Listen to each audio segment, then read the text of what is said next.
tentang bipolar junction transistor atau dalam gampangannya gitu ya, bahasanya transistor gitu.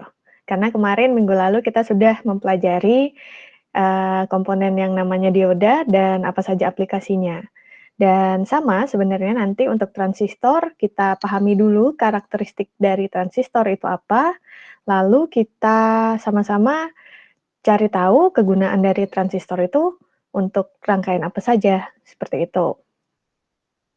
Dan untuk transistor itu sendiri, apa saja yang akan kita pelajari, kita akan membahas karakteristiknya, ya, karakteristik dari transistor bipolar, terus bagaimana rangkaian bias transistor, transistor dalam rangkaian ekuivalen AC itu bagaimana, dan bila digunakan itu bagaimana si transistor ini, apakah untuk penguatan sinyal ataupun untuk rangkaian-rangkaian dengan frekuensi tinggi.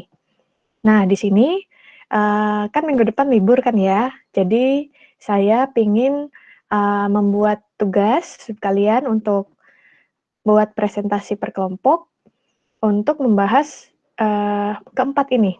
Jadi nanti di 2 minggu lagi kita akan bertemu dan di situ nanti kita diskusi seperti yang kemarin. Dari kalian membuat PPT untuk masing-masing ini gitu ya. Nah, nanti setelah kalian presentasi, kita akan bahas dengan materi yang saya punya, gitu. Kita combine. Nanti untuk pembagian kelompoknya di akhir aja. Oke, mari kita mulai dulu untuk mengenal apa itu transistor bipolar. Jadi, transistor bipolar, transistor dulu, itu kenapa dia ditemukan gitu ya. Jadi penemuannya itu pertama kalinya di tahun 1947, bulan Desember tanggal 23 ini. Dan siapa yang menemukan transistor? Itu ada 3 peneliti ya. Ada Bapak William Shockley.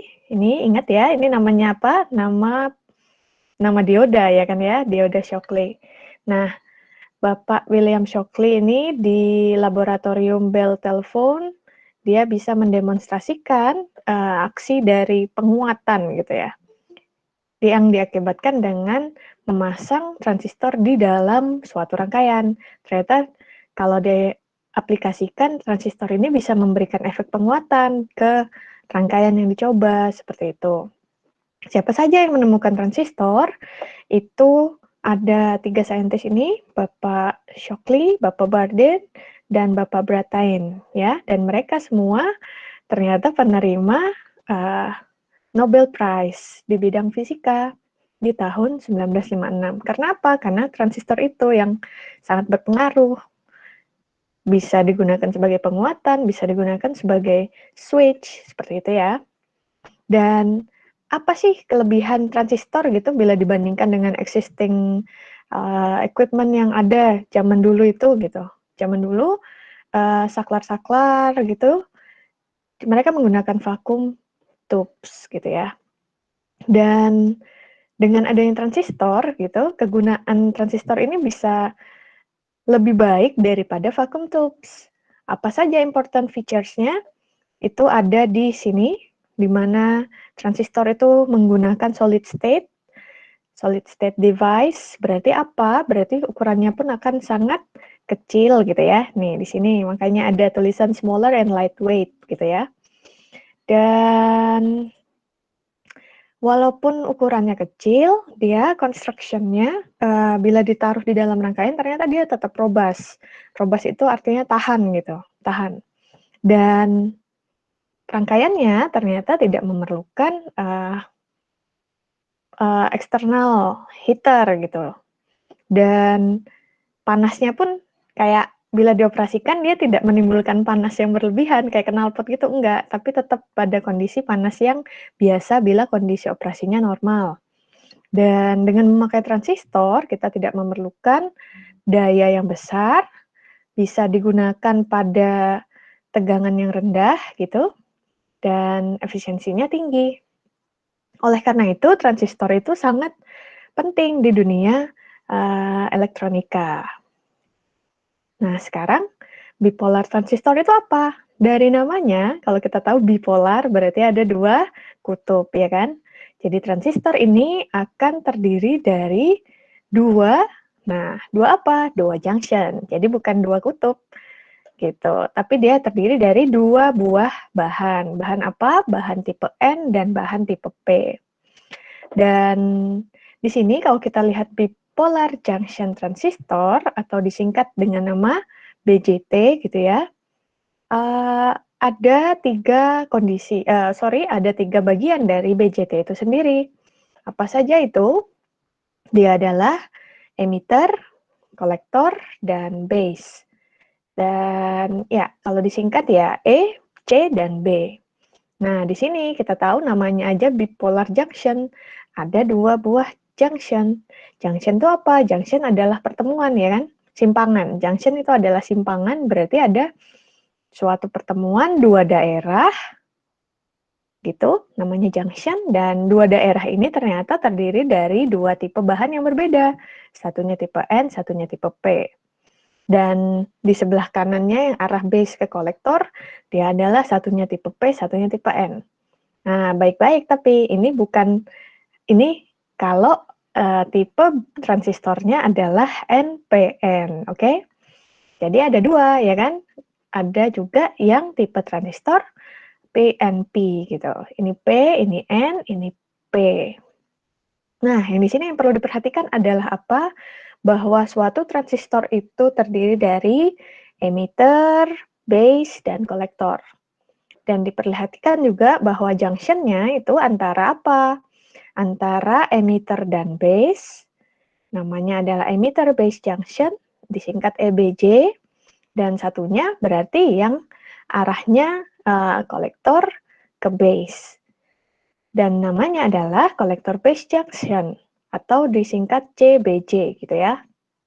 Dan base ini adalah common base-nya jadinya. Mengapa? Jadi kalau ini macam titik ground-nya gitu. Jadi kalau dilihat itu kolektor terhadap base, yang satunya emitter terhadap base. Makanya nanti junction-nya pun namanya jadi EBJ dan satunya CBJ.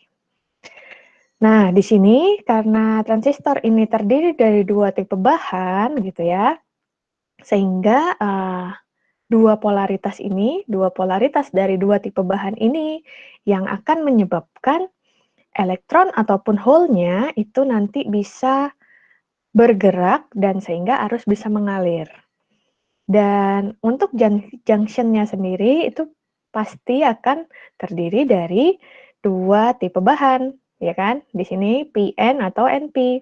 Jadi intinya akan terdiri dari dua tipe bahan P dan N.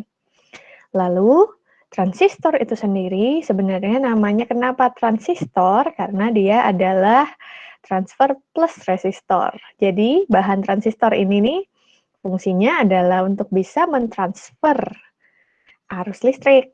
Tapi dia juga memiliki tipe karakteristik sebagai resistor gitu, sebagai hambatan. Walaupun dia juga bisa mentransfer energi listrik. Karena apa? Transistor adalah salah satu contoh dari bahan semikonduktor, ya kan ya?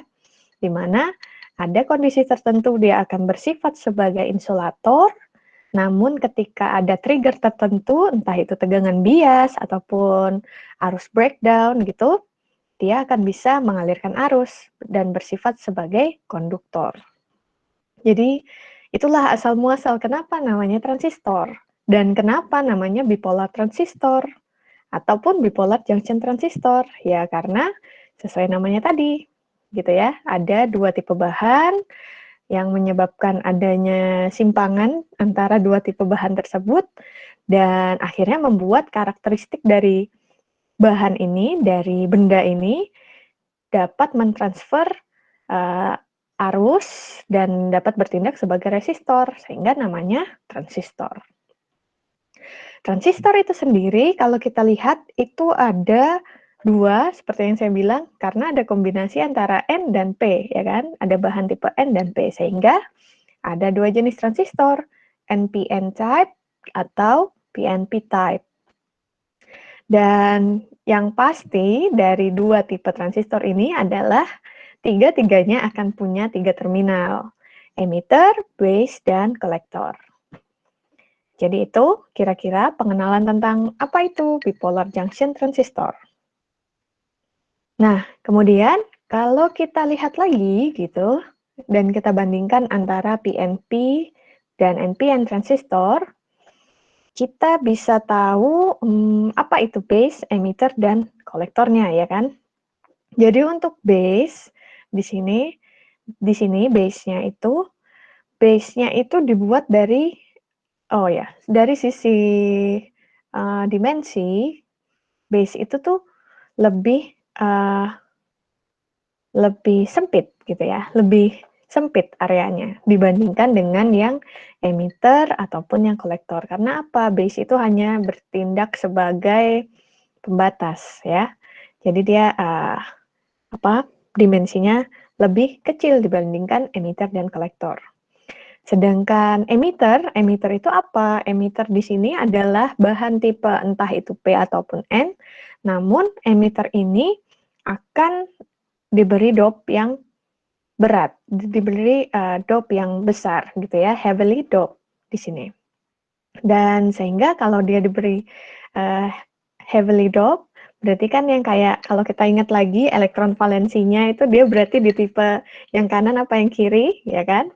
Nah, disitulah makanya dia hubungannya dengan hole di situ. Jadi emitter ini adalah bahan-bahan yang elektron valensinya itu tinggi agar nantinya dia jadinya bisa mendapatkan dop yang berat, dop yang besar.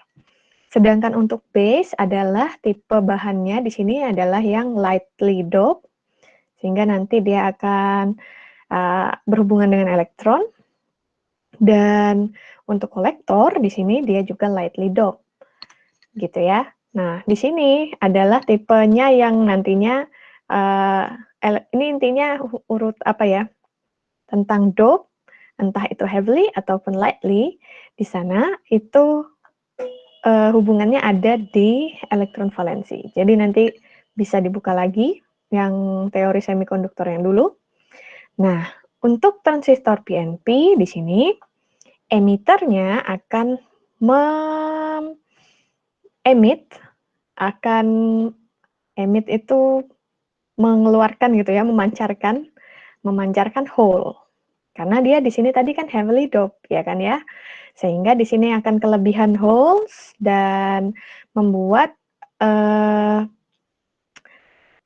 holes yang ditransfer dari si emitter ini akan pindah ke si base. Nah, karena kita lihat tadi bahan dari kolektor ini dia lightly doped gitu ya, lightly doped dan berarti dia butuh pendonor gitu, pendonor holes.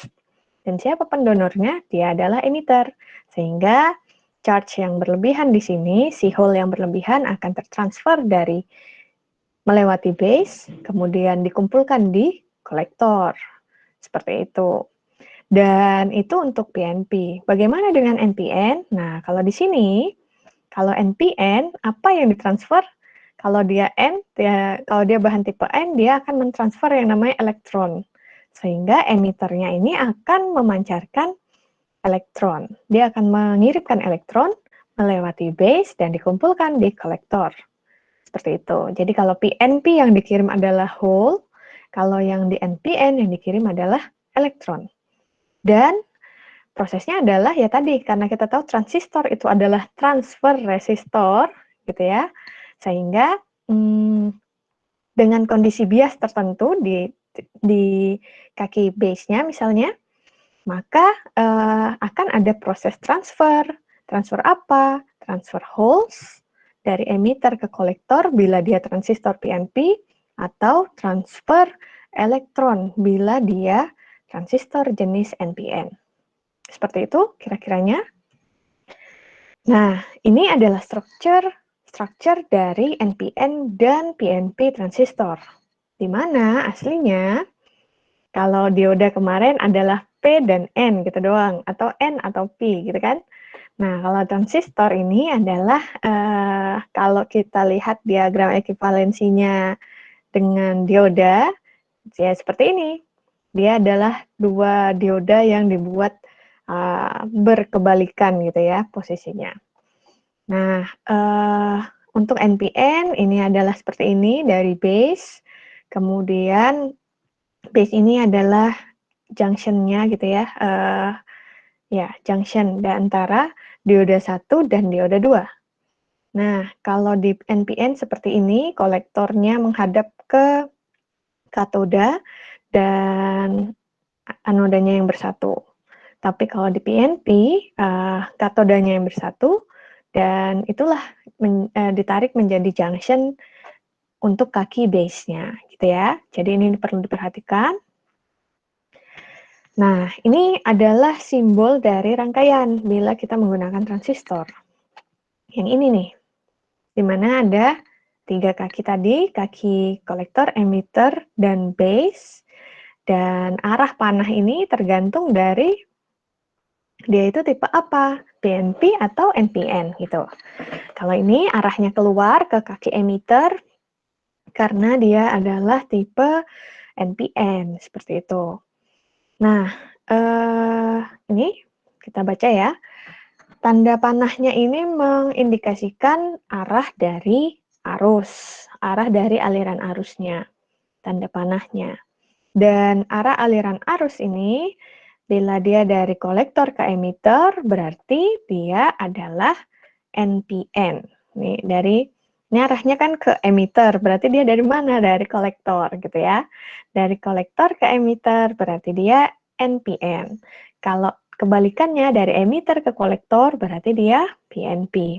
Kenapa base ini nggak diperhatikan? Base ini karena berfungsi sebagai terminal triggernya gitu ya, di mana kita bisa menambahkan bias tegangan untuk men-trigger apakah transistor ini harus bekerja atau tidak. Jadi yang perlu diperhatikan observasi input dan outputnya adalah ini, si C dan E. Jadi kalau untuk kaki base-nya itu hanya untuk menambahkan trigger untuk mengaktifkan apakah transistor ini harus bekerja atau tidak. Nah, terus arah panah itu digambarkan di kaki emiternya. Dan arah panahnya ini, maksudnya panahnya ini selalu mengarah ke tipe N. Jadi kalau tipe N itu, dan ini berarti kalau pokoknya panahnya begini berarti diapalin aja ini tipe NPN. Ya tadi itu, kalau arah panahnya menuju emitter berarti dia transistor tipe NPN. Kebalikannya berarti dia tipe PNP. Nah, nih kebalikannya kan, bahwa arahnya itu, oh ya, kalau yang tadi misalnya menuju emitter, berarti kebalikannya adalah meninggalkan emitter. Nih, panahnya meninggalkan emitter. Sehingga kalau kita lihat simbolnya seperti ini, dia berarti transistor tipe PNP, begitu. Ya, ini kurang lebihnya sama, di mana arah arus tadi mengindikasikan arah panah di kaki emitter tadi, tinggal kita lihat meninggalkan atau mendekati kaki emitter. Nah, ada 3 mode operasi ya. Kalau untuk dioda kita tahu ya ada breakdown voltage.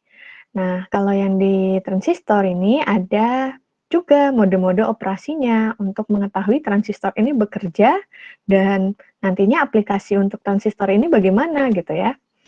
Dan berdasarkan tegangan bias yang diberikan pada junction dari transistor tersebut, transistor dapat dioperasikan menjadi 3 mode. Mode apa? Ada 3 mode itu adalah cut-off, saturation, dan active mode. Tipe cut-off-nya, tipe saturasi, ataupun tipe transistor akan aktif. Nah, untuk cut off di sini berarti apa yang harus dikondisikan di kaki transistor tersebut. Di kaki-kaki transistor ini untuk EB, emitter ke base dan kolektor ke base, dia harus dikondisikan reverse bias. Maka transistor nanti akan bekerja sebagai mode cut off. Untuk saturasi, ini kaki EB dan CB-nya tadi harus forward bias. Jadi saturasi ini kondisi kebalikannya dari cut off. Dan untuk active mode, ini EBJ dibuat forward bias dan CBJ dibuat reverse bias. Apa tadi EBJ? Emitter base junction, ya kan? Kalau CBJ, collector base junction. Bila transistor dioperasikan pada kondisi cutoff dan saturation, ini berarti transistor ini lagi difungsikan sebagai switch. Tapi ketika si transistor ini dikondisikan dengan EBJ-nya forward bias, CBJ-nya reverse bias, berarti transistor ini lagi dikondisikan untuk penguatan gitu ya di dalam rangkaian. Nah, ini untuk secara gamblangnya, kalau kita punya transistor, entah itu PNP atau NPN, ya kan? Ini PNP, yang ini NPN. Dan apa sih yang harus kita amati gitu? Kalau sudah kita tahu 3 kaki ini, kita melakukan pengamatan dari apa? Karena jawabannya adalah dari tegangan antara kaki-kakinya. Jadi kalau dilihat akan ada misalnya multimeter kita dipasang di kaki E dan B, berarti ada tegangan emitter ke base. Kemudian E ke C, berarti tegangan emitter ke kolektor, dan C ke B, berarti ada tegangan antara kaki kolektor ke base. Nanti setelah kita tahu tegangan dari masing-masing kaki, tentu akhirnya kita jadi tahu arus yang mengalir, ya kan? Arus yang mengalir di emitter, ataupun di kolektor, ataupun di base itu berapa. Nah, itu berlaku keduanya ya, untuk transistor PNP ataupun transistor NPN. Paling yang berbeda apa? Yang berbeda menaruh polaritasnya saja, polaritas dari multimeter. Ingat bahwa NPN adalah kebalikan dari PNP. Jadi, dalam menaruh polaritasnya pun harus diperhatikan di sini ya. Kalau PNP berarti E-nya akan positif, emitter, dan kolektornya jadi negatif. Berbeda kalau di NPN, nah E-nya akan menjadi negatif dan kolektornya positif. Sehingga kalau mau dapatkan hasil yang sama ya polaritasnya diubah, polaritas multimeternya. Nah di sini tadi mode operasi dari transistor kita tahu ada cutoff, saturation, maupun active mode, ya kan? Nah ternyata active mode itu ada 2, ada forward atau reverse. Nah di sini, dan yang membedakan untuk mengaktifkan bias mode-mode operasinya tadi adalah dengan memberikan tegangan bias, ya kan, di kaki-kaki transistornya. Diperhatikan ini saja, bahwa mode-mode ini akan aktif bila kita kondisikan junction BE ataupun junction BC-nya. Kolektor base dan emitter base, gitu kan. Dan akhirnya kita bisa mengkondisikan dia, mau dipakai jadi switching, amplifier, ataupun ya antara dua itu.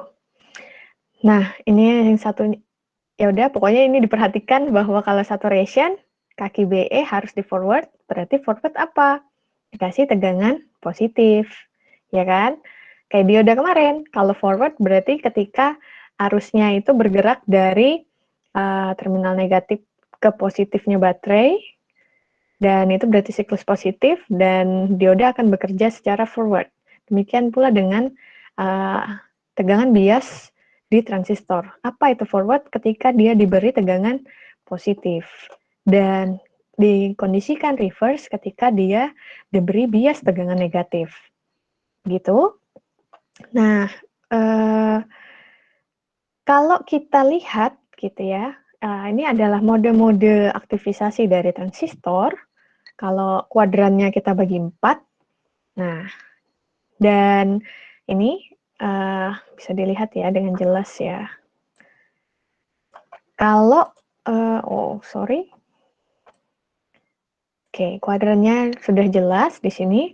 Dan sumbu X itu adalah VBC, sumbu Y adalah VBE. Karena tadi apa? Untuk mengaktifkan suatu transistor agar bisa bekerja sesuai fungsinya, yang harus di-trigger adalah kaki EB dan EC. EB dan BC. EB dan ya benar. Intinya base adalah common-nya ya. Jadi CB dan EB gitu. Atau kalau PNP ya kebalikannya. Nah, di sini jika kita lihat kuadrannya, ketika ya, nih misalnya kita yang ambil NPN-nya saja dulu yang dilihat, jadi PNP-nya jangan dilihat dulu ya. Di sini juga berarti kita ngelihatnya harus yang NPN, berarti VBC dan VBE. Ketika VBC-nya positif dan VBE-nya juga diberi positif, maka nanti transistor yang kita gunakan akan bekerja di mode saturasinya. Ketika VBC-nya diubah jadi negatif gitu, namun VBE-nya tetap di positif, maka si transistor akan bekerja sebagai switch ataupun sebagai penguat gitu ya, karena dia bekerja di active mode.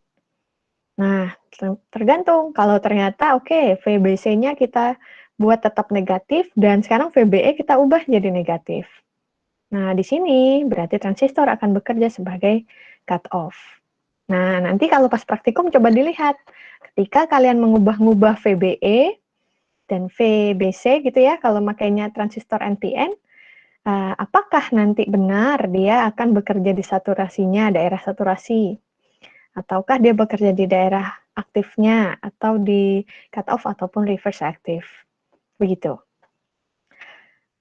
Kurang lebihnya begitu, sehingga apa yang perlu kita perhatikan? Tentu jenis dari transistornya. Dia PNP apa NPN? Karena nanti kalau kita nggak tahu itu PNP apa NPN, tentu nanti kuadrannya nanti berubah gitu ya. Gitu. Nah, sekarang kita tahu dari tadi bahwa transistor ada 3 kaki. Ada 3 terminal, E, B, dan C, emitter, base, ataupun kolektor. Dan 3 kaki ini memiliki tipe bahan yang berbeda, N atau P gitu kan ya. Dan bahan-bahan NP-nya pun memiliki karakteristik yang berbeda dari segi dopingnya. Doping apa? Sudah tahu kan ya, untuk mengubah impurity dari suatu bahan.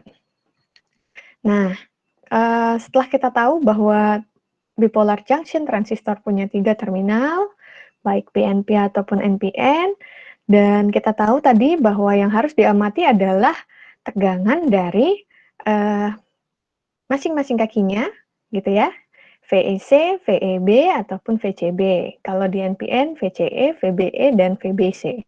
Berarti apa? Akan ada hubungan tegangan dari transistor tersebut. Jadi VEC, VEB, dan VCB ini sebenarnya bisa dihitung hubungannya. Di sini.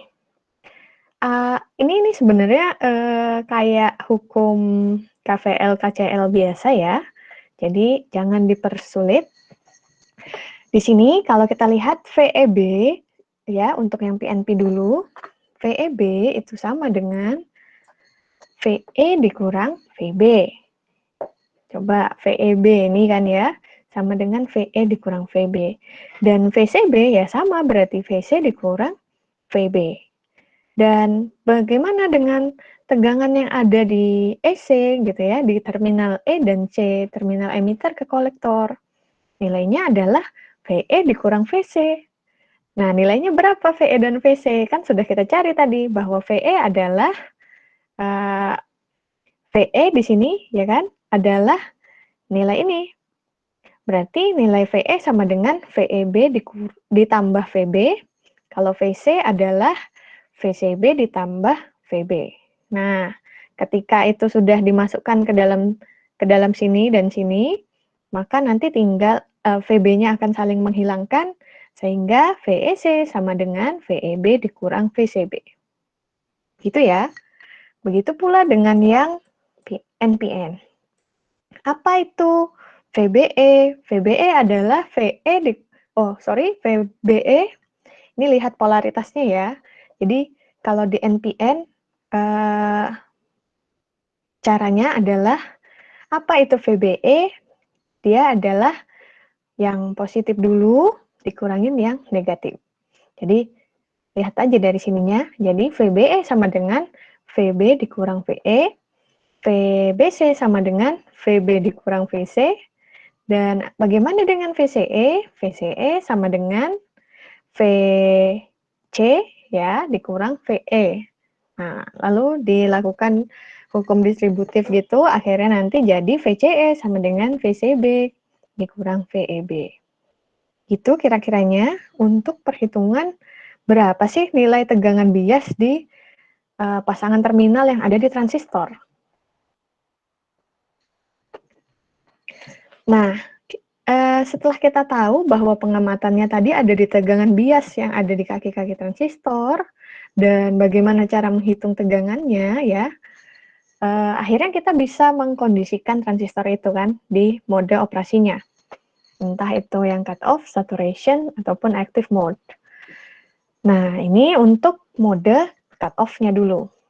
Ketika mode cut off, gitu, ketika mode cut off, semua junction yang ada di transistor, keduanya, yang dua junction tadi, CBJ dan EBJ, itu kondisinya reverse bias. Dan artinya apa? Ketika kondisi reverse bias, di dioda pun dia akan memblok arus yang lewat kan ya, berarti tidak akan ada arus yang mengalir. Sehingga ketika modenya cut off, dan berarti kedua junction yang ada di transistor itu akan diberi tegangan bias yang reverse, dan sehingga arus tidak akan mengalir di kedua junction tersebut. Jadi apa yang terjadi? Nah, yang terjadi adalah rangkaiannya akan terbuka. Nah, berarti apa di sini? Ketika dia cut off, tidak akan ada arus yang mengalir karena ini open circuit, ya kan? Berarti ya itu ibarat saklar yang terbuka. Karena tidak akan ada arus yang mengalir. Namun perlu diperhatikan, ini adalah kondisi ideal. Kondisi ideal tanpa adanya tegangan drop. Seperti yang ada di dioda kemarin, gitu ya. Bahwa kalau transistor ini ternyata bahannya silikon, gitu, berarti sebenarnya dia akan punya tegangan drop juga. Sebesar apa? Sebesar mungkin 0,6 ataupun 0,7, tergantung dari spesifikasi dari transistor yang kita gunakan. Oke, jadi dalam kondisi cut off, transistor akan bekerja sebagai switch yang terbuka. Dan artinya apa? Tidak akan ada arus yang mengalir. Nah, bagaimana dengan mode operasi lainnya? Mode operasi apa? Saturasi misalnya. Bila kondisinya saturasi, si dioda ini, si transistor ini, maka semua junctionnya adalah kebalikan dari yang tadi. Setiap junctionnya itu, dua-duanya itu di forward bias, diberi tegangan forward. Dan artinya apa?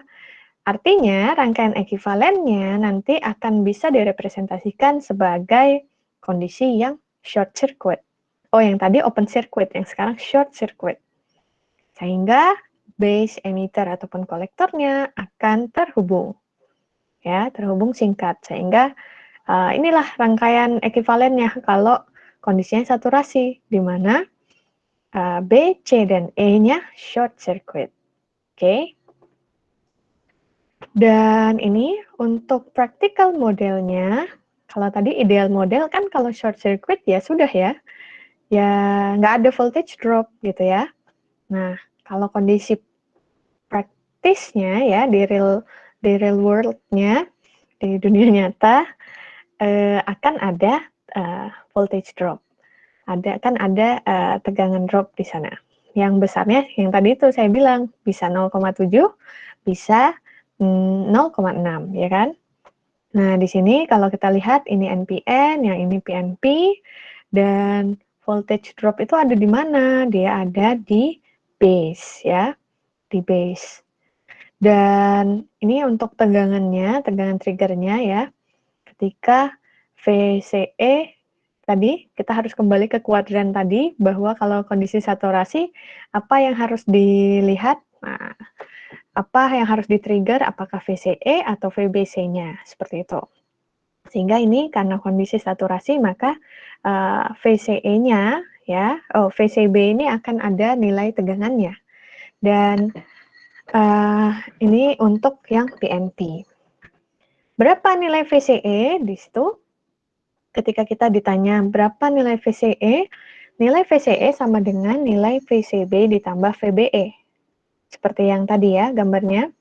Dan di sini sama dengan nilai min VBC ditambah VBE. Jadi nilai VCE saat saturasi ini untuk yang PNP, ini untuk NPN, yang ini untuk PNP. Dan VCE itu akan berada pada range 0,1 hingga 0,2 volt. Karena apa? Karena VBC dan VBE-nya nilainya akan sama dengan nilai dioda ketika forward. Nilai dioda ketika dia forward bias gitu ya. Berarti kan dia harusnya nilainya adalah dia mengalirkan arus yang lewat. Nah, jadi akan ada, tapi kita perlu perhatikan bahwa ada unsur intrinsik di dalam tipe P ataupun N tadi yang membuat harus ada voltage drop di sana ketika kondisinya tidak ideal. Begitu kira-kiranya. Nah, kalau ini sekarang kalau kita memperhatikan arus di terminalnya. Jadi referensinya adalah arah arus positifnya, ya, arah arus positif. Dan kita tahu lagi-lagi ya kita kembali ke terminalnya ada berapa di transistor itu. Oh, ada 3, kolektor, base, dan emitter. Berarti arusnya akan mengalir di mana? Ya di ketiga terminal itu, ya kan ya. Ada arus kolektor, arus base, maupun arus emitter. Nah, untuk tipe NPN ini seperti ini, dan ini untuk tipe PNP. Ketika dia NPN, dan arus itu tanda panahnya saja akan menuju emitter. Nah, ketika ini dia menuju emitter, maka seperti KCL sebenarnya ya, Kirchhoff Current Law, di mana ketika ada arus yang masuk ke node tertentu, maka akan sama dengan arus yang keluar di node tertentu itu tadi. Sehingga bisa dilihat bahwa ini I arus di emitter itu sama dengan sebenarnya IB ditambah IC.